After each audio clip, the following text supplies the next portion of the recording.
I would like to share kung ano yung nakuha namin sa gubat.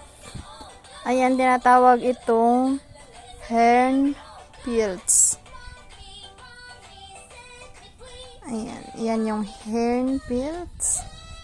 So, makikita nyo, ready na siya. Kailangan lang niyang hugasan. Ayan. Walang uod. Fresh na fresh. And then, ito naman, ito yung tinatawag nilang Hasenoren. Yan, pakita ko sa inyo yung Hasenoren. Hasenoren na mushroom. Ang Hasenoren na mushroom para siyang tenga, kaya tinatawag siyang Hasenoren. Ang dami namin nakuha.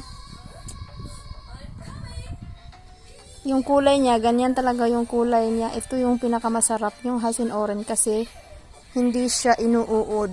So, pag kukunin mo siya, wala siyang uod. Katulad ng Ayerschwammern, hindi inaano ng uod. Ayan.